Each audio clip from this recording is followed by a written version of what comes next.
মৃত সুতন্দ্রা চট্টোপাধ্যায়ের গাড়িতে থাকা অন্যান্য যাত্রীদের ভয় দেখিয়ে ব্ল্যাকমেল করে বয়ান নেওয়া হয়েছে।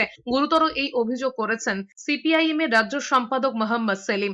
হুগলিতে সিপিএম এর রাজ্য সম্মেলন শেষে মঙ্গলবার সন্ধ্যায় চন্দননগরের সুতন্দ্রা চট্টোপাধ্যায়ের বাড়িতে যান মোহাম্মদ সেলিম ও যুবনেত্রী মীনাক্ষী মুখোপাধ্যায়। পুলিশের রেষারেষি তত্ত্বকে নস্যাৎ করে সেলিম জানিয়েছেন, পুলিশ তদন্ত করবে, তার আগেই কি করে জানিয়ে দেয় কি হয়েছিল। একাধিক ঘটনায় এই ধরনের কাজ করছে পুলিশ। বিচারের আগেই বিচারকের মতো রায় শুনিয়ে দিচ্ছে পুলিশ।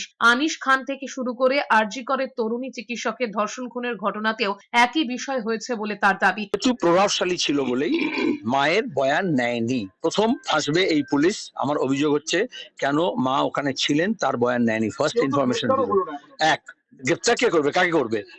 দুই হচ্ছে কেন সেই ঘটনার সঙ্গে ড্রাইভার এবং অন্যরা যারা ছিল তাদেরকে আইসোলেট করে রেখে দিয়ে তারপরে ভয় দেখিয়ে হোক, থ্রেট করে হোক, ব্ল্যাকমেল করে হোক শাস্তি দেবে, ফাঁসাবে।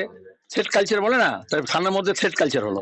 অন্যদিকে মীনাক্ষী মুখোপাধ্যায় জানিয়েছেন, দোষীদের শাস্তির দাবিতে সুতন্দ্রার পরিবারকে আইনি সহায়তা দেবে সিপিএম। পুলিশকে দায়িত্ব জ্ঞান বোধ বুঝিয়ে দিতে হবে বলে দাবি করেছেন মীনাক্ষী। পরিবারের সাথে কথা বলে ওনারা যেরকম চাইবেন সেই অনুযায়ী ওনাদের সাথে থেকে বিচার নিয়ে আসার জন্য যেটা করার সেটা একজন এই পরিবেশের, এই সমাজের, এই রাজ্যের একজন মানুষ হিসাবে আমাদের কাজ। ওনার মা খুব ভ্যালিড কিছু প্রশ্ন তুলেছেন।